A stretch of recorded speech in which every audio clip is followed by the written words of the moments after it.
Bonjour à tous et bienvenue à La Chapelle en ligne. Je m'appelle Philippe et je fais partie de l'équipe de La Chapelle. Si c'est une de tes premières fois avec nous, je te souhaite la bienvenue et je suis vraiment content que tu sois avec nous aujourd'hui.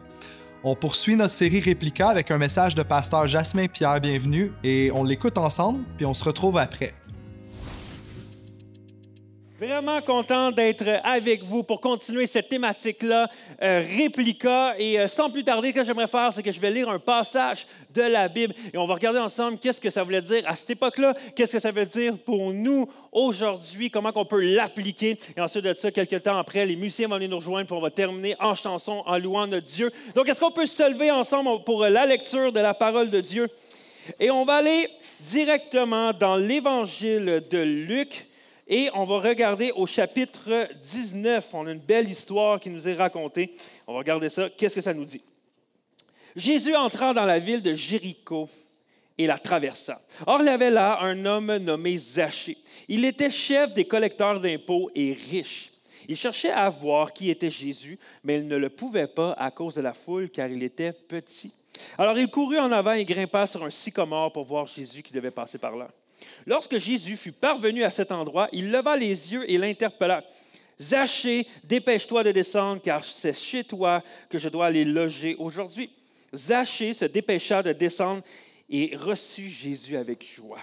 Quand les gens virent cela, il eut un murmure d'indignation. Il disait, « Voilà qui s'en va loger chez ce pécheur. » Mais Zachée se présenta devant le Seigneur et lui dit, « Écoute, maître, je donne la moitié de mes biens aux pauvres, et si j'ai trop d'argent à quelqu'un, j'ai pris trop d'argent à quelqu'un, je lui rends 4 fois plus. » Jésus lui dit alors, « Aujourd'hui, le salut est entré dans cette maison parce que cet homme est lui aussi un fils d'Abraham, car le Fils de l'homme est venu chercher et emmener au salut ceux qui étaient perdus. » Et j'aimerais lire rapidement dans Matthieu 11, verset 19, qui dit ceci également. « Le Fils de l'homme est venu, il mange et boit. » Et l'on dit, cet homme ne pense qu'à faire bonne chère, ça veut dire se goinfrer, et à boire du vin.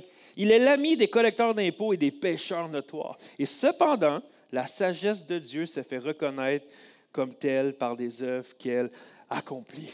Alors, c'est le passage qu'on va regarder ce matin. Avant de t'asseoir, regarde la personne à côté de toi et dis, toi, tu sais manger et boire. Toi, tu sais manger et boire, c'est certain.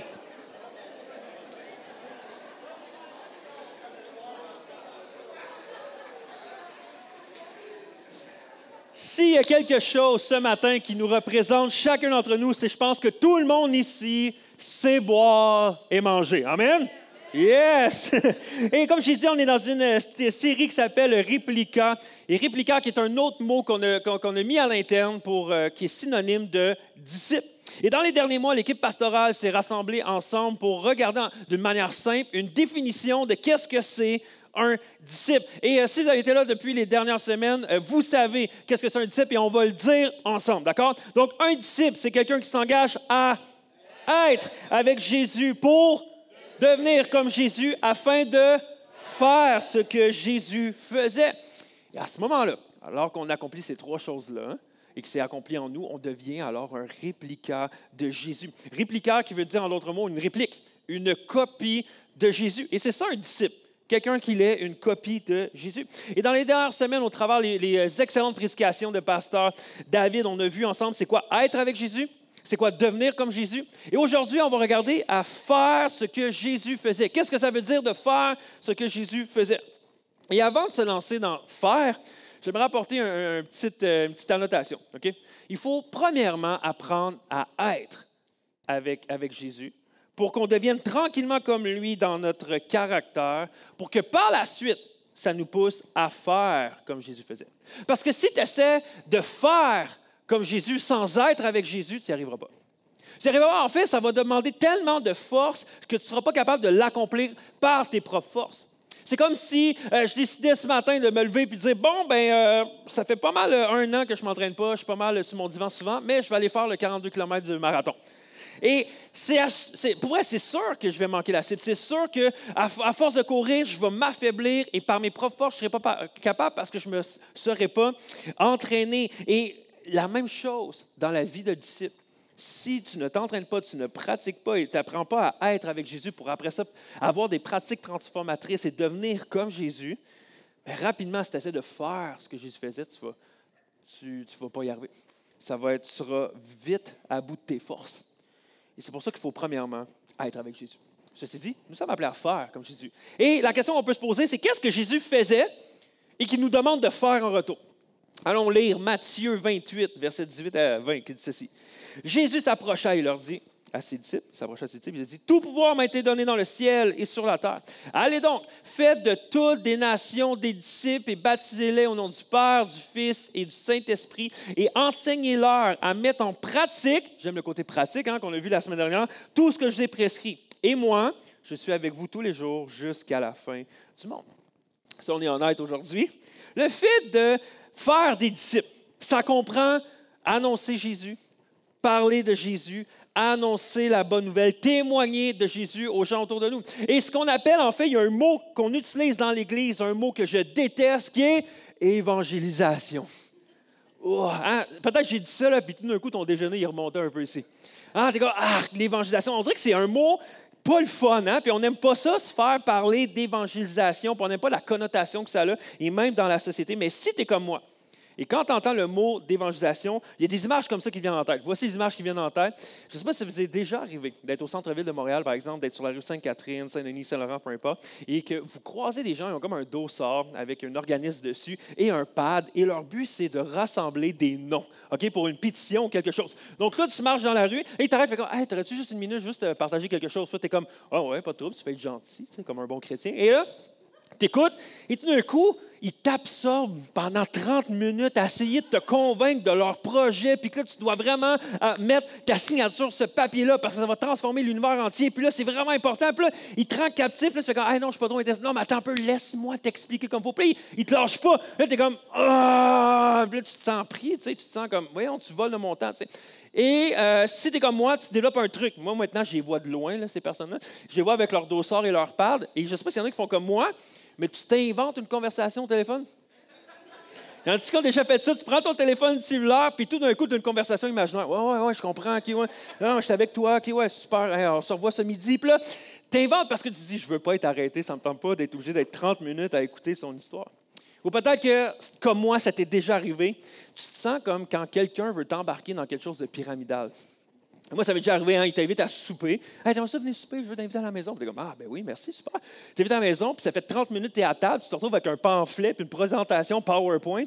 Puis là, d'un coup, ils sont là à t'exprimer. Non, mais si tu t'associes à moi, tu pourrais faire plus de 1 000 $ de plus par mois, et ensemble, on pourrait bâtir une équipe. Et là, tu te sens comme, de profiter de moi, je me suis retrouvé comme pris là, tu te sens comme pris en otage. Puis il y a une chose, par exemple, c'est que tu te sens pas aimé.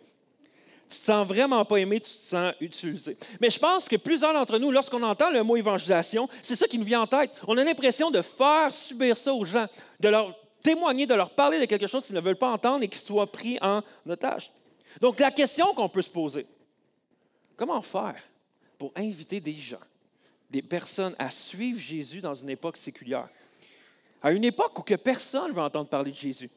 Tu peux parler de Bouddha, ça passe. Ben ouais. Tu peux parler d'astrologie, de voyance, d'énergie, d'esprit, ça passe. Tu peux parler de yoga, de méditation, de voyage astral, ça passe. Tu peux même parler d'extraterrestres, mais en tout cas, parle-moi pas de Jésus. Parle-moi pas de Jésus parce que ça, je veux rien savoir. Mais la réalité, c'est quelque chose que plusieurs d'entre nous ont vécu, c'est que chacun d'entre nous, on a vécu une transformation avec Dieu. On a vécu, on a goûté à la vie abondante que Jésus nous offre. Et Dieu a placé dans notre cœur tellement un grand amour pour les gens de notre famille, des amis, des collègues de travail, des collègues de classe, un barista qu'on rencontre régulièrement parce qu'on va au même café ou quelqu'un qu'on croise au gym régulièrement avec qui qu'on parle. Mais là, on a tellement un amour pour eux, puis on aimerait tellement ça qu'ils expérimentent qu'est-ce qu'on vit avec Jésus. Mais comment on fait pour les inviter à être disciples de Jésus dans un monde où les gens sont hostiles à Jésus? Et à ce moment-là, je pense qu'il y a 3 options. La première option, c'est que tu te tais. La première option, c'est que tu crois le message de notre société que finalement, la foi, c'est quelque chose de personnel. C'est quelque chose qui ne se partage pas. Et tu as peur que si tu parles de Jésus, tu vas te faire rejeter, que tu vas te faire détester, tu vas te faire mettre de côté. Fait que tu dis, j'aime mieux me taire, puis je vais espérer que les gens deviennent chrétiens quand ils voient que je suis une bonne personne. Donc, tu ne fais rien.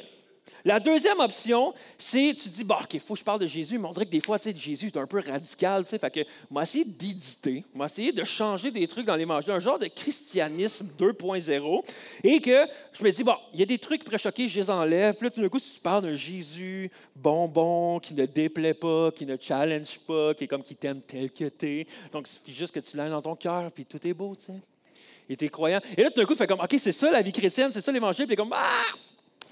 Oui puis non, tu sais, dans le fond, non. Alors, comme Pasteur David l'a mentionné si bien la semaine dernière, Dieu t'aime, mais il t'aime trop pour te laisser comme tu es. Et c'est ça l'Évangile. Donc, des fois, c'est comme on ne veut pas déplaire, fait qu'on essaie de faire un bel Évangile, mais c'est pas ça. Ça nous mène à la troisième option. La troisième option qui est de mettre en pratique une pratique que Jésus vivait quotidiennement, à chaque semaine régulièrement. Une pratique qui, selon moi, transcende le temps et transcende également les tendances, peu importe les époques.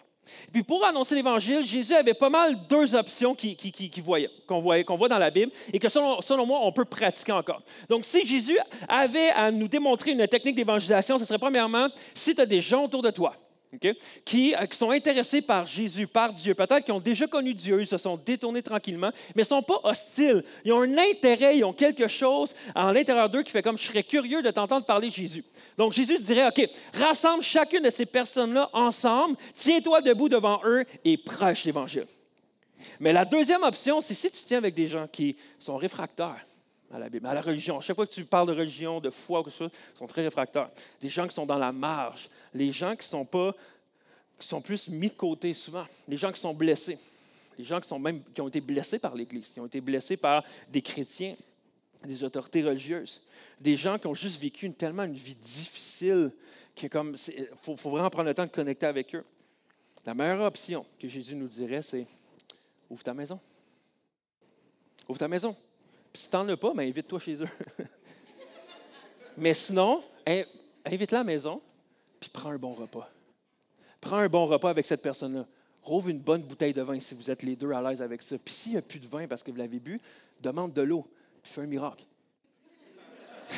mais pour vrai, passe du temps avec cette personne-là. Passe du temps avec cette personne-là que peut-être plein d'autres personnes ne voudraient pas passer du temps avec cette personne-là. Tu peux commencer avec du small talk. C'est correct de faire du small talk. Puis après ça, essaie d'avoir une conversation. Intéresse-toi à cette personne-là véritablement. Puis fais juste l'aimer, sans agenda. Fais juste démontrer que la personne, elle ne veut pas t'entendre parler de Jésus, elle veut t'entendre parler de qui est Jésus pour toi dans ta vie. Que tu puisses partager ton témoignage, peu importe, mais juste t'intéresser également à cette personne-là. L'aimer, l'écouter attentivement. Vraiment l'écouter pour de vrai. Chercher à connaître et à la rejoindre où est-ce qu'elle est présentement. C'est tout. C'est tout. La Bible nous dit que Jésus est venu sur terre mangeant et buvant. En fait, si Jésus avait une méthode d'évangélisation par excellence, ça serait celle-ci. Partager un repas avec les gens qui sont loin de Dieu. Si simple de ça. Cette pratique-là, on l'a vu dans le passage qu'on a lu dans Luc 19. On voit où est-ce que Jésus se promène dans la ville et il traverse puis il voit Zachée monter dans un arbre. Il regarde Zachée puis il dit « Moi, ce soir, je m'en vais dîner chez toi. Je m'en vais souper chez toi. Je m'en vais loger chez toi. » Et Zachée court, il est rempli de joie. Et je peux m'imaginer Zachée qui ramasse tous ses amis collecteurs d'impôts puis les gens puis il fait comme « Let's go, Jésus s'en vient chez nous. » Jésus est extraordinaire. C'est une personnalité publique à ce moment-là.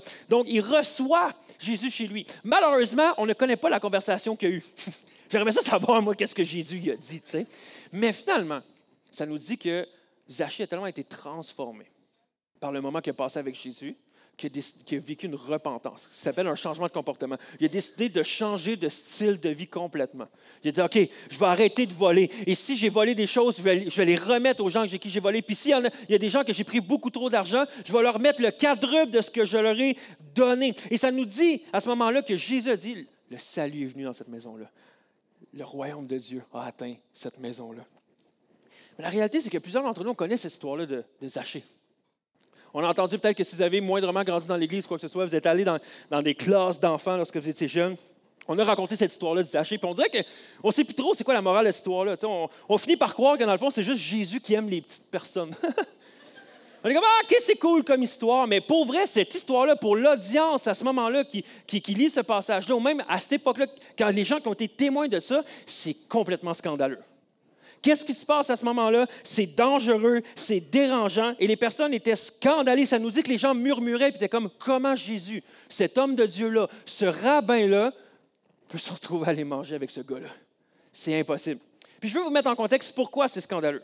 La première raison, c'est qu'il faut savoir que le peuple juif, le peuple d'Israël à ce moment-là, est vraiment sous l'oppression et martyrisé par le peuple romain.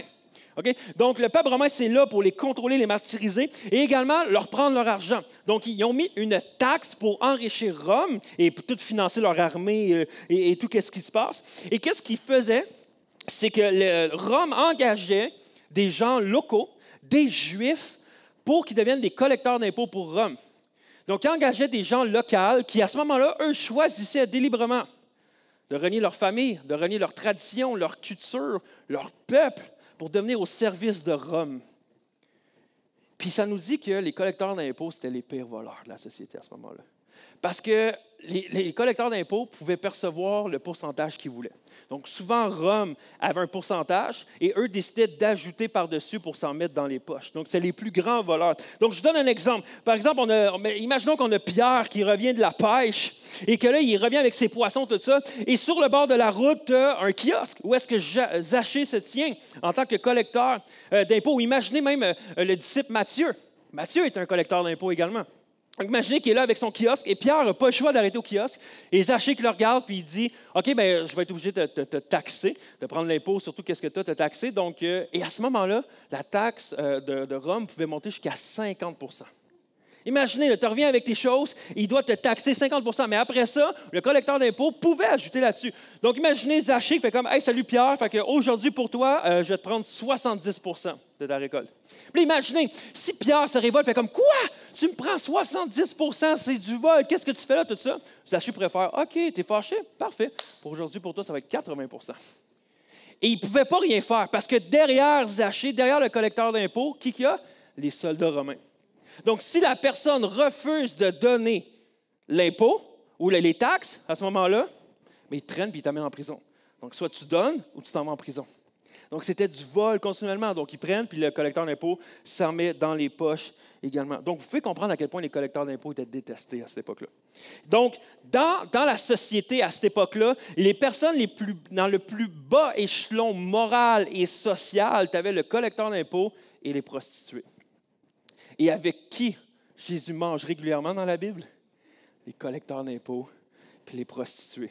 Mais là, nous, en 2024, on lit ça, puis on est comme « Oh, wow, il est tellement nice, Jésus, pareil. Hein? Il est cool, il va à contre-courant, à contre-sens, il contre la conformité. Tu sais, Jésus est comme punk un peu, tu sais, il fait ce qu'il veut. Ça, c'est mon Jésus. Yeah! » Mais je pense que si on croit ça, c'est parce qu'on a mal compris qu'est-ce qui se passe. Parce que nous, on lit ça, mais on ne comprend pas vraiment. Parce que, on n'est pas sous l'emprise du régime de Rome. On ne vit pas ça. Et deuxièmement, on n'a pas de collecteur d'impôts aujourd'hui, vraiment. On a le gouvernement qui perçoit des impôts, mais on n'est pas sous le régime également des collecteurs d'impôts. Puis là, mais on a encore des prostituées, mais la réalité, c'est que vu qu'on est dans une culture, une société tellement hyper sexualisée, où est-ce qu'il y a plein de gens autour de nous même qui peuvent se partir un OnlyFans, puis toutes ces choses-là, c'est comme si pour nous, ça n'a plus la même connotation. Donc, de penser que Jésus peut manger avec une prostituée, on est comme, ouais, ça peut, ça marche. On dirait que ça ne nous choque pas, on n'a pas de problème avec ça. Mais mettons qu'on essaye ce matin de transposer ça à notre époque. Comment tu te sentirais si la parole de Dieu, ou si aujourd'hui on parlerait d'un Jésus qui serait à table avec quelques pédophiles? Comment tu te sentirais? Serais-tu comme, Ou Jésus sera à la table en compagnie d'hommes blancs qui militent encore pour le racisme et le pouvoir et vraiment sur la supériorité des hommes blancs sur toutes les autres ethnies. Est-ce que tu serais bien avec ça? Ou s'il y a des images qui circuleraient de Jésus qui est sur le bord d'un feu avec des terroristes de l'ISIS et qui est sur une montagne en Irak, est-ce que tout d'un coup, tu as le goût de faire « Yeah, ouais, ça c'est mon Jésus! » Non, tout d'un coup, tu es comme « Oh! » Je ne sais pas pour toi quand je décrivais ça, peut-être le feeling que ça te donnait. Est-ce que tu es confus, fâché, contrarié, tu n'es pas sûr? Tu aurais de la misère à percevoir que Jésus pourrait faire ça? Mais c'est exactement comme ça que les gens se sentaient. C'est comment Jésus peut faire ça? La deuxième chose pourquoi les gens étaient aussi choqués, c'est parce qu'à cette époque-là, l'idée de prendre un repas avec quelqu'un, ça avait tellement une grande signification qu'aujourd'hui, on n'a plus cette signification-là. En fait, Jésus qui est considéré comme un rabbin, il doit rester pur, il doit représenter la sainteté. Donc, s'il se tient avec quelqu'un qui est un pécheur, quelqu'un qui pêche, quelqu'un qui fait des mauvaises actions, ça le rend à ce moment-là impur et il ne peut plus être un rabbin, il ne peut pas être un rabbin impur. Donc, il doit se tenir à distance de tous ces gens-là de mauvaise vie. En fait, il y a une citation ici de Joachim Jeremias qui dit ceci, super intéressant. Dans les cultures du Moyen-Orient, encore aujourd'hui, inviter quelqu'un à un repas représente une offre de paix, de confiance, de fraternité et de pardon. Partager une table signifie de partager la vie. Dans le judaïsme en particulier, le fait de partager un repas autour d'une table revêt d'une signification spirituelle. Car le fait que tous mangent un morceau du pain rompu souligne qu'ils participent tous à la bénédiction prononcée par le maître de maison sur le pain non rompu. L'inclusion des pécheurs dans la communauté du salut, réalisée à travers le partage du repas, est l'expression la plus forte du message de l'amour rédempteur de Dieu. Pour nous aujourd'hui, par exemple, c'est comme si le fait de partager un repas ensemble, c'est une manière de créer des séparations entre ceux qu'on garde à distance et ceux qu'on garde près de nous. Donc, toi, je ne t'invite pas à souper, mais toi, oui. Donc, on invite notre famille à souper, on invite nos amis particuliers à souper, les personnes qui sont comme nous, souvent qui partagent les mêmes passions, les mêmes valeurs, les gens qui sont au même rang, des fois même socio-économique que chacun d'entre nous, des gens des fois même de la même ethnicité. C'est comme si on crée une exclusion. Toi, tu es là, mais pas toi. Mais pour Jésus, partager un repas n'est pas une façon de tracer une ligne dans ses relations, mais de démontrer tangiblement l'invitation à tous d'entrer dans le royaume de Dieu.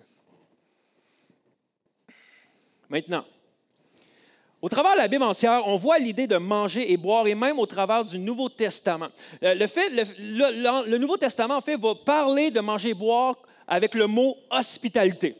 Okay? Hospitalité provient du mot philoxénos. Philo qui veut dire amour et xénos qui veut dire étranger, inconnu, immigrant, réfugié ou simplement un invité. L'hospitalité, c'est vraiment le contraire de la xénophobie. La xénophobie qui est la peur de l'étranger, mais l'hospitalité, c'est l'amour de l'étranger. John Mark Comer va dire dans son livre Practicing the Way que l'hospitalité, c'est d'exprimer l'accueil de Dieu, le Père, envers tous, à travers des actes d'amour concrets, notamment en offrant de la nourriture, un abri et des relations. En tant que réplica de Jésus, en tant que disciple de Jésus, nous sommes appelés à continuer à faire ce que Jésus faisait. Et la Bible nous commande partout dans le Nouveau Testament de pratiquer l'hospitalité. Romains 12, 13. Soyez toujours prêts à pratiquer l'hospitalité. C'est fou comment ça ne dit pas comme planifie l'hospitalité. Planifie-le dans 2 semaines, samedi à 5 heures. Non, sois toujours prêt à pratiquer l'hospitalité. Dès que quelqu'un a besoin, tu prends. Je pratique l'hospitalité. Puis j'aime le côté pratiquer. Hein? Pratiquer, on l'a vu la semaine dernière, les pratiques transformatrices afin qu'on devienne de plus en plus à l'image de Jésus. L'hospitalité est une pratique transformatrice. 1 Pierre 4, 8 nous dit « Avant tout, aimez-vous ardemment les uns les autres, car l'amour pardonne un grand nombre de péchés. Exercez, on exercice, exercez l'hospitalité les uns envers l'autre, ça c'est le fun, sans vous plaindre. » Des fois, on se plaint, hein? Les introvertis ici ce matin, hein? T'es comme, OK, ouais, on reçoit à souper, là, puis là, ça fait 1h15 qu'ils sont là. En tout cas, s'ils peuvent partir dans 15-20 minutes, ça ferait mon affaire. Hein? Par exemple, je retournerais dans mes petites affaires, je serais bien content. Ou, hein, sans se plaindre. Hein? Des fois, on peut tellement se plaindre, on est dans un 5 à 7, et là, tu reçois un 5 à 7, puis t'es comme, bon, on reçoit tout le temps ces mêmes personnes-là. Hein? Nous, on fournit de la bouffe, eux, jamais, mais ils dévorent tout ce qu'on a. Ah! Hein? Ils énervent-tu, ces personnes-là? Il y en a, vous reconnaissez, c'est vous. Hébreux 13 nous dit ceci, Hébreux 13, 1, que votre amour fraternel ne cesse pas de se manifester. Ne négligez pas de pratiquer l'hospitalité, car plusieurs, en l'exerçant, ont accueilli des anges sans le savoir. Au travers de la Bible entière, nous sommes encouragés à pratiquer l'hospitalité. C'est une pratique qui devrait faire partie intégrante de la vie d'un disciple. Si on est un croyant, on est un chrétien, on est un disciple, l'hospitalité devrait faire partie de notre mode de vie. J'ai lu un livre tellement intéressant sur l'hospitalité radicalement ordinaire. Et l'auteur, Rosaria Butterfield, dit ceci, super intéressant. L'hospitalité radicalement ordinaire, ceux qui la vivent voient les étrangers comme des voisins et les voisins comme la famille de Dieu. Ils refusent de réduire une personne à une catégorie ou une étiquette. Il voit l'image de Dieu se refléter dans les yeux de chaque être humain sur terre. Ceux qui pratiquent l'hospitalité radicalement ordinaire considèrent leur maison non pas comme la leur, mais comme un don de Dieu à utiliser pour l'avancement de son royaume. Ils ouvrent leurs portes, ils cherchent les défavorisés, ils savent que l'Évangile vient avec une clé de maison. Tellement intéressant. Je lisais l'autre citation de Simon Carey Holt. Il disait ceci: « Il est bon de se rappeler que la table est un lieu très ordinaire, un lieu si routinier et quotidien qu'il est facilement négligé en tant que lieu de ministère. Au fond, l'hospitalité consiste à offrir un espace pour que l'Esprit de Dieu puisse agir. Mettre la table, préparer un repas, faire la vaisselle, c'est le ministère de la facilitation. C'est quoi? C'est d'offrir un contexte où les gens se sentent aimés et accueillis, et où l'Esprit de Dieu peut œuvrer dans leur vie. L'hospitalité est une affaire très ordinaire, mais dans cette simplicité que réside sa véritable valeur. Quelle que soit la forme, votre propre table est un lieu sacré. » C'est fou de penser que l'Évangile, la bonne nouvelle de Jésus, se marie bien à un rôti de bœuf. C'est fou, hein? C'est si simple. Puis ça peut être quoi? Un macaroni, un pâté chinois, peu importe, 2 toasts au beurre de pinot, ça se marie bien ensemble. Maintenant, laissez-moi rectifier quelque chose, OK? Longtemps, moi, personnellement, j'ai eu une mauvaise compréhension de qu'est-ce que c'était l'hospitalité, par qu'est-ce qui m'était enseigné, par qu'est-ce que je voyais et les choses que j'expérimentais également. Et peut-être que tu te trouves dans la même situation que moi ce matin. Quand je parle d'hospitalité ou quand le Nouveau Testament dit le mot hospitalité, voici qu'est-ce qu'ils ne veulent pas dire. Ceci. C'est tellement beau ça, hein? C'est tellement Pinterest. Hein? C'est fou, hein? C'est comme la table avec les centres de table tellement gigantesques, avec les fleurs séchées de la saison, qui fit exactement avec la couleur du paysage qui nous entoure. Et là, tu as la coutellerie qui marche avec les assiettes, qui marche avec la coupe. Et là, tu as des paliers surlevés de tartes bien coupées, parfaits, avec des ustensiles merveilleux, les chandelles qui brûlent, puis c'est tellement merveilleux, la bonne odeur, tout ça. Ça n'a rien à voir. En fait, si c'est ça que tu as en tête lorsque tu penses au mot hospitalité, voici le problème. C'est que ça exclut une grande majorité d'entre nous. Pourquoi? Parce que, c'est pas que je compte ça. En fait, si tu m'invites puis tu fais ça, je vais être super honoré, là, OK? Je vais être comme, ah ouais, cool. Mais la réalité, c'est qu'un étudiant en résidence ne peut pas faire ça. Si tu vis dans un petit appartement avec 3-4 colocataires, tu ne peux pas faire ça. Si tu habites dans le sous-sol de tes parents, tu ne peux pas faire ça. Tu ne peux pas faire ça si tu n'es pas bon en décoration. Tu peux pas faire ça. En fait, si tu n'es pas bon à faire manger et tu n'es pas capable de faire une tarte, qu'est-ce que tu fais? Si tu n'as pas beaucoup d'argent, non, mais pour vrai, tu ne peux pas faire ça si tu n'as pas beaucoup d'argent. Tu ne peux pas faire ça si tu es juste le spécialiste des ramen. Tu ne peux pas faire ça si tu n'as pas d'assiette qui match avec tes coupes et qui marche avec tes verres. Tu ne peux pas faire ça. Juste pour que ça soit clair entre nous, c'est pas ça, OK, ici, que les auteurs du Nouveau Testament voulaient dire en parlant d'hospitalité. Parce que ça, c'est plutôt du divertissement. C'est du tape à l'œil. C'est beau, c'est le fun, là, mais c'est du tape à l'œil. Voici, c'est quoi la différence entre l'hospitalité et le divertissement. Okay? On voit ici une liste à l'écran. Le divertissement crée une exclusion. Voici qui peut participer à ma table et voici qui ne participe pas à ma table. Je fais seulement bénéficier certaines personnes choisies précisément. Et non, ce n'est pas tout le monde. Tandis que l'hospitalité est à propos de l'inclusion. Tout le monde est invité à ma table. Tout le monde peut participer à ma table. Je ne veux pas faire du tape à l'œil. Je ne veux pas t'impressionner. Je veux vraiment que tout le monde vienne. Le divertissement est à propos de la performance. On l'a vu. Le but, c'est de faire « wow ». On veut que nos invités arrivent et font comme « oh boy, c'est intense ». Puis ça met tellement une barre haute. Tu es comme « wow, c'est du spectacle. Tu trouves ça beau et tu es impressionné ». Tandis que l'hospitalité, ce n'est pas à vouloir impressionner tes invités. C'est vouloir juste les servir. Être là humblement à vouloir les servir. Le divertissement trace une ligne entre l'autre et l'invité. C'est comme moi, je te reçois, regarde la grande table, toi, tu es simplement l'invité, tout ça. C'est-à-dire que l'hospitalité brouille les lignes. Il n'y a plus vraiment de ligne entre l'autre ou l'invité, c'est seulement qu'on fait la vie ensemble. Donc, tu peux m'aider à mettre la table, tu peux m'aider à faire la vaisselle, on vit la vie ensemble. C'est si simple. Le divertissement est à propos, c'est sporadique. En fait, tu peux pas faire ça, cette table-là, à tous les jours. T'sais, soyez toujours prêts à pratiquer l'hospitalité. Hey, ça prend faut peut-être quelqu'un à temps plein à la maison qui s'occupe de ça là, pour que tu fasses au déjeuner, au dîner, au souper. Là. Tu ne peux pas faire ça. Tandis que l'hospitalité, c'est un style de vie. Tu n'es pas là à vouloir impressionner, à faire wow, à faire un gros setup. C'est un style de vie que tu es prêt à pratiquer continuellement. Le divertissement, c'est à propos de la réciprocité. Le fait de comme, hey, je t'invite à souper, mais après ça, c'est toi qui m'invites à souper, puis après ça, on s'invite à souper, puis après ça, OK, je vais au restaurant, je paie la facture, la semaine d'après, c'est toi qui m'invites au restaurant, puis là, tu paies la facture. Non, non. L'hospitalité, ça n'a pas pour de la générosité. Je donne, je ne veux pas que tu m'invites en retour. Je ne m'attends surtout pas que tu m'invites en retour, je veux juste te donner gratuitement. Parce que je t'aime, je veux juste te servir. Et dernièrement, le divertissement crée des stratifications, ce qui veut dire que tu invites ceux de la même classe, tu veux vraiment impressionner des gens autour de toi parce que tu t'entends qu'ils t'en donnent en retour. Puis vraiment, tu essaies quasiment de monter dans des échelons. Tu sais. Tandis que l'hospitalité, c'est à propos de la justice. Tu ne veux pas offrir ça à des gens du même niveau ou supérieur à toi, tu veux les offrir aux gens qui ne peuvent jamais en bénéficier et qui ne pourront jamais espérer ça. C'est la justice. En fait, ce qui est encore plus impressionnant pendant que les musiciens s'avancent, dans Luc 14, Jésus vient démontrer l'hospitalité d'une manière transformatrice. Voici ce que Jésus dit. Il est à table avec quelqu'un puis il dit ça. Jésus dit à son hôte, quand tu donnes un déjeuner ou un dîner, n'invite pas tes amis, tes frères, ta parenté ou de riches voisins, car ils pourraient t'inviter à leur tour et te payer ainsi la peine, de ta peine. Non, si tu donnes une réception, invite des pauvres, des estropiés, des paralysés, des aveugles, ton pasteur.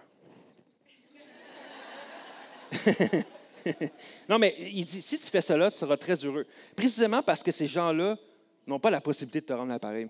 Et Dieu te le revaudra lorsque les justes ressusciteront. Jésus est en train d'apporter, parce qu'à cette époque-là aussi, l'hospitalité, c'était pour des gens comme, on créait des rangs sociaux, puis on n'invitait pas n'importe qui à notre table, parce que c'était super important à qui qu'on s'associait. Jésus est en train de dire, associe-toi pas à des personnes avec qui tu t'associerais dans la vie. Invite des gens que tu n'inviterais jamais à ta table. Invite ces personnes-là, puis donne-leur, aime-les. Jésus est en train d'amener un changement radical dans l'hospitalité. Au lieu de voir l'hospitalité comme quelque chose qui amène à favoriser certaines personnes, de comme, on est bien connectés, toi puis moi, je vais t'inviter, toi. Non. Jésus amène l'hospitalité envers un acte de service et de justice envers les pauvres. C'est d'amener les autres à expérimenter le style de vie que nous, on bénéficie, que peut-être d'autres personnes n'ont pas la chance de bénéficier. C'est ça qui change le monde. Donc, si à force d'être avec Jésus et de tranquillement devenir de plus en plus comme lui, puis on se met à faire ce que Jésus faisait, voici quelque chose que nous sommes appelés à faire, manger et boire. Manger et boire, parce que c'était central dans la vie de Jésus. Pour Jésus, cette pratique-là, ce n'est pas seulement pour ceux qui ont le don d'hospitalité. Hein? Dans la Bible, ça dit ceux qui ont le don d'hospitalité qui le pratiquent. Puis là, tu es comme, ça, c'est pas moi. Parfait. Non. Si tu es un disciple de Jésus, tu es appelé à pratiquer l'hospitalité. Mais je pense, et malheureusement, qu'on a délaissé cette pratique-là tranquillement. Surtout depuis la pandémie. Ça ne l'a tellement pas aidé. Hein? Parce que je trouve que depuis la pandémie, en tout cas, peut-être pas pour vous, mais même pour moi ou pour les gens autour de moi, c'est comme si on est devenu confortable à la maison. Confortable, seul à la maison, dans nos affaires, avec notre conjoint, notre conjointe, nos enfants, notre petite famille, ou avec nos colocataires, peu importe, mais c'est comme si on est devenu confortable. Puis c'est comme ça demande de l'effort à recevoir. Il faut que tu fasses du ménage, fasses tes affaires. Puis tu as même eu être douillet, en jogging, en pyjama, sur Netflix. Mais attends, c'est beau la vie, je suis bien, tu sais. Mais j'aimerais nous encourager aujourd'hui à redécouvrir l'hospitalité comme un mode de vie d'un réplica de Jésus. Puis que notre manière de partager la merveilleuse vie que Jésus nous offre, c'est un repas à la fois. Un repas à la fois, c'est si simple. Oui, mais d'évangéliser, peut-être non, un repas à la fois. Parce qu'il n'y a aucun autre endroit tellement plus propice, vous l'avez expérimenté, de juste connecter avec quelqu'un à une table. Ça se fait tellement bien. Tu manges, tu jases, puis tu peux rester là pendant des heures. Puis même, c'est le fun pour connecter, puis même pour avoir des désaccords. Mais si c'est dans l'amour et dans le respect, c'est tellement la meilleure place où qu'on peut connecter, puis être là, puis s'intéresser l'un à l'autre. Je pense qu'il n'y a aucun endroit meilleur qu'une table pour partager l'Évangile. Puis j'ai fait des recherches au niveau des statistiques cette semaine, puis j'ai réalisé quelque chose. 100% d'entre vous ici aujourd'hui, vous mangez. C'est cool, hein? En fait, si vous êtes ici, c'est que vous n'êtes pas mort, donc vous mangez, OK? Fait que vous êtes d'accord avec moi? OK, merci. Merci juste à toi qui es d'accord. Et, en fait, OK, selon aussi certaines statistiques, c'est que chacun d'entre vous, d'une façon moyenne, là, vous mangez 2 à 3 fois par jour. Ce qui veut dire qu'en moyenne, vous avez plus de 21 possibilités de pratiquer l'hospitalité par semaine. C'est fou, hein? Donc, pratiquer l'hospitalité, ce n'est pas d'ajouter quelque chose à ton agenda, c'est juste de continuer à faire ce que tu fais déjà avec une intentionnalité différente. Va déjeuner avec un collègue de travail. Tu vas déjeuner déjà. Dis, hey, on va-tu déjeuner quelque part? On va-tu se pogner un petit lunch, un croissant? Ou viens à job un peu plus tôt, je te paye le lunch. C'est peut-être de s'asseoir intentionnellement avec un collègue de travail sur l'heure du dîner. Puis de dire, hey, au pire, je t'apporte le lunch, si tu veux, mardi. Viens-t'en, on va connecter ensemble, puis on va juste jaser, puis tu t'intéresses vraiment à lui. C'est peut-être de participer aux 5 à 7 que ton employeur organise. Puis tu vas y aller intentionnellement. Pourquoi? Pour connecter avec des collègues. Puis tu vas dire, après ça, mon but, c'est de connecter avec eux pour pouvoir, après ça, les inviter à la maison. Hey, tu viens-tu finir la soirée à la maison? C'est peut-être en rentrant de l'école ou en rentrant du travail, tu croises ton voisin, tu fais comme, hey, tu veux-tu venir souper un barbecue avec nous? J'en ai un peu plus, viens avec nous, ça va me faire plaisir. C'est peut-être de juste apporter un lunch à ton travail. Puis sur l'heure du dîner, tu apportes ton deuxième lunch de surplus, puis tu vas juste t'asseoir avec l'itinérant que tu croises jour après jour.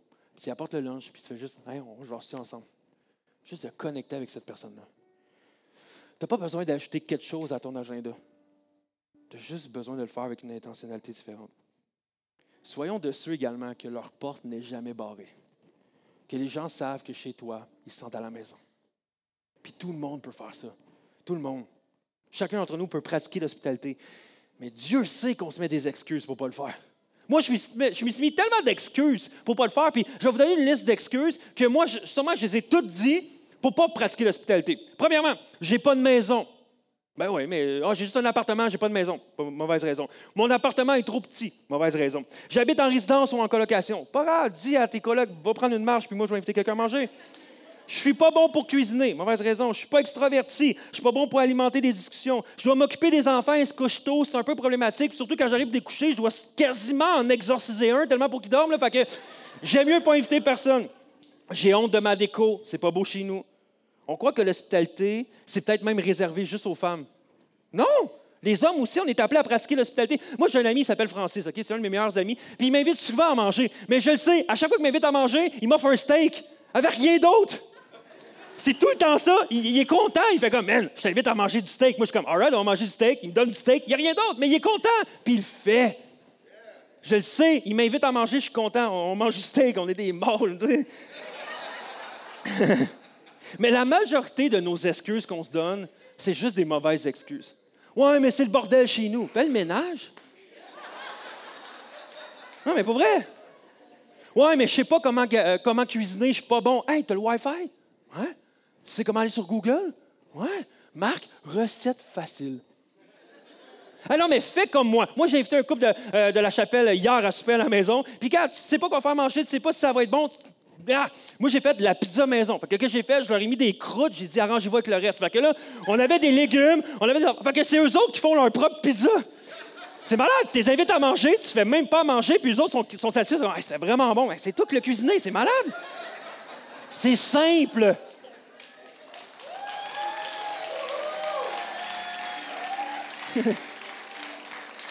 Pour vrai, on se met tellement de limites. On se met tellement de limites. Peut-être que, pour vrai, peut-être que tu es ici ce matin et la seule chose que Dieu martèle sur ton cœur puis que tu t'es appelé à repartir ici aujourd'hui, c'est que tu peux cuisiner. Puis tu peux apprendre à cuisiner. Puis tu peux apprendre à aimer ça, cuisiner. Et je veux juste te le dire, c'est spirituel. C'est spirituel faire ça. Des fois, on me dit, ce matin, je pensais à l'église, m'encourager à prier, à aller à Dieu, à me repentir, à demander pardon. Non, faire à manger, c'est spirituel. Invite quelqu'un. Puis là, des fois, on s'attend tellement, tu sais, que là, on veut faire... Moi, ça m'énerve, hein? Tu sais, t'es invité chez des gens, là, ils sont comme, tu t'invites à souper, puis là, la déco est parfaite, ils sont là, puis ils sont comme, excuse-moi pour le ménage, puis c'est genre speak and span, puis là, t'es comme, quoi? Non, invite-moi dans ton bordel. Invite-moi quand je m'en fous du ménage, je veux connecter avec toi, pas avec les cossins qui traînent. Ça me dérange pas. Des fois, on essaie tellement. Puis t'es pas appelé à me démontrer que tu es une famille parfaite, puis que tout est beau, puis que tout est merveilleux. Non, les gens veulent pas rencontrer la perfection, ils veulent rencontrer quelqu'un d'authentique.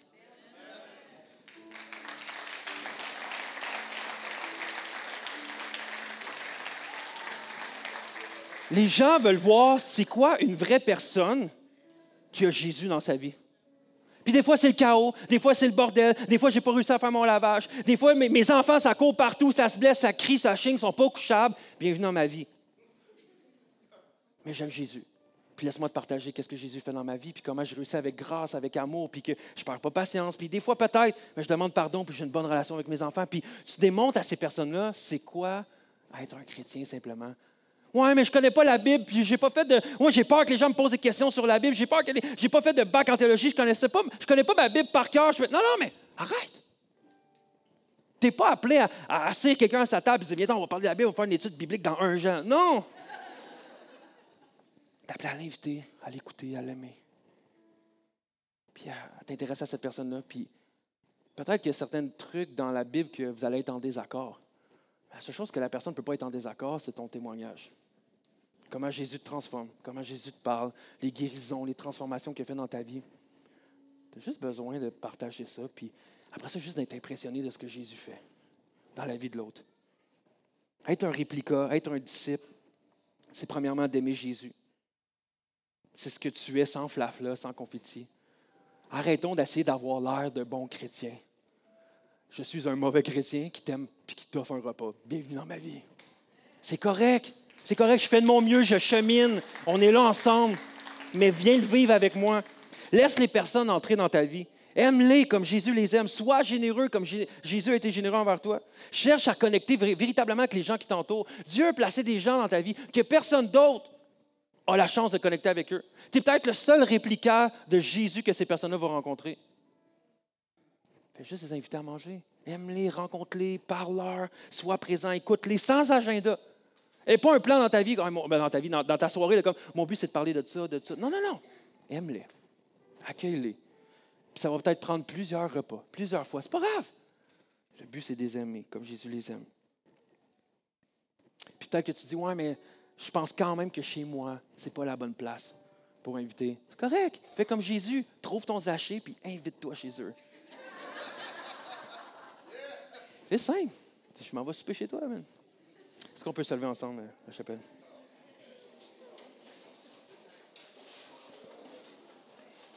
J'aimerais ça qu'on puisse terminer en prière. Mais j'aimerais juste te partager que ça semble si simple, mais selon moi, c'est une des pratiques transformatrices les plus impactantes que chacun d'entre nous, on est appelé à faire, puis qui est une des plus faciles. Limite, c'est plus facile que de prier, des fois. Les gars, je n'ai pas la force de prier, ouais, mais tu as la force de manger, fait qu'il fallait que quelqu'un... Je vais te poser une question ce matin. Qui Dieu a mis sur ton chemin? Quel visage te vient en tête, peut-être depuis tantôt alors que je parle? Un collègue de travail, un collègue de classe, un voisin, peut-être même les parents des amis de tes enfants, que tu dis, hey, je suis prêt à les inviter. Qui Dieu met dans ton cœur? Quel visage qui te vient là, alors que tu demandes à Dieu concrètement? Qui Dieu a mis sur ton chemin? Parce que j'aimerais nous encourager qu'on prie, que chacun d'entre nous, on puisse être des réplicats de Jésus qui fait ce que Jésus faisait régulièrement.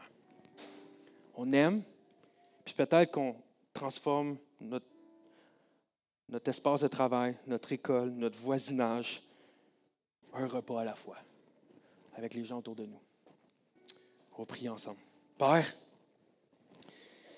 moi je suis estomaqué, puis je suis touché, puis je suis même bouleversé ce matin par la simplicité de c'est quoi être un disciple et de te suivre. Jésus, au travers de la Bible entière, on voit que tu mangeais régulièrement. Soit que tu étais à un repas, soit que tu sortais d'un repas ou tu t'en allais dans un repas. Ça faisait partie de ta vie, mais c'est là que Jésus qui t'a transformé plein de cœur. Puis Père, on veut être des réplicats de toi. On veut être des réplicats de ton Fils Jésus. Père, donne-nous cet amour-là envers notre prochain.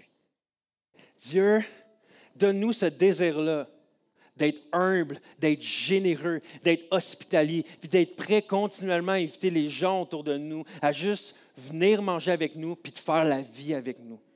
Puis qu'ils puissent juste te rencontrer tranquillement au travers de notre vie, au travers de notre connexion avec eux. Père, merci pour cette simplicité-là que tu nous donnes, puis merci pour ce modèle-là que tu nous modélises au travers de toute la Bible entière. Puis Dieu, on veut te ressembler, on veut être comme toi, on veut être comme ton Fils Jésus qui est venu, puis qui a transformé, qui a partagé l'Évangile, un repas à la fois. Donc Père, donne-nous cet amour-là, donne-nous ce cœur-là généreux, vraiment que notre maison n'est pas la nôtre, mais la tienne. Père, chacun de nos appartements, chacun des repas, des nourritures qu'on a à notre table, c'est pas grâce à nous, c'est grâce à toi. C'est toi qui nous donnes notre travail, c'est toi qui nous donnes vraiment notre argent, l'argent, c'est toi qui nous donnes le temps, c'est toi qui nous donnes la santé. Dieu, on ne veut pas le garder pour nous et être à bord, mais on veut être des bons intendants et l'offrir pour ton royaume. Donc, Père éternel, donne-nous ce cœur-là généreux de donner à notre prochain, puis qu'on puisse être estomaqué de voir comment tu transformes des vies au travers de notre table de cuisine. Donc, Père éternel, on te remet ce temps-là et reçois notre louange entre tes mains. Et tout le monde dit avec moi, Amen, Amen. Bon dimanche la chapelle. Bon temps de louange, on se revoit plus tard. Que le roi de mon cœur soit la montagne où j'accours, la source où je vais boire, oh il est mon chant. Que le roi de mon cœur soit l'ombre où je me cache, la rançon pour ma vie, oh il est mon chant. Tu es bon, bon, oh, tu es bon, bon, oh. Que le roi de mon cœur soit le vent dans mes voiles et l'encre dans mes vagues, oh il est mon chant. Que le roi de mon cœur soit le feu qui brûle en moi et l'écho de mes jours, oh il est mon chant. Oui tu es bon, bon, oh oui tu es bon, bon, oh oui tu es bon, bon, oh oui tu es bon, bon, bon.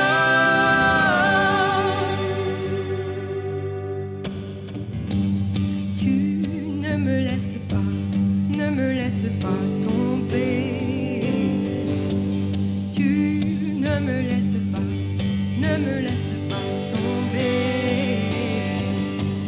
Tu ne me laisses pas tomber. Tu ne me laisses pas tomber. Tu ne me laisses pas tomber. Tu ne me laisses pas tomber. Oui, tu es bon, bon, oh, oui, tu es bon, bon, oh,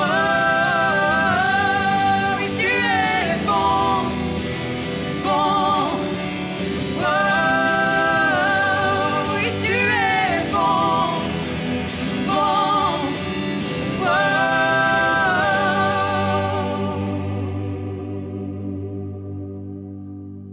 Merci, pasteur Jasmin-Pierre, pour ce message. Pratique l'hospitalité cette semaine. N'hésite pas à inviter quelqu'un à ta table. On ne sait jamais qu'est-ce que Dieu peut faire au travers d'un geste aussi simple que de préparer à manger et d'inviter quelqu'un pour une discussion profonde autour de la table. Tu aimerais continuer à vivre la communauté de l'Église en ligne? Joins-toi à nous dans notre after en ligne tous les lundis midi. C'est un bon moment pour connecter et prier ensemble. Tu trouveras le lien sur notre site web. Merci pour ta générosité semaine après semaine. C'est tes dons qui nous permettent de vivre l'Église en ligne ou en personne et qui contribuent aussi aux différents projets de J'aime ma ville. Tu peux donner par l'entremise de notre application ou en te rendant aussi sur notre site web. Merci d'avoir été avec nous aujourd'hui. On se voit demain midi dans l'after ou dimanche prochain en personne ou en ligne. Bonne semaine.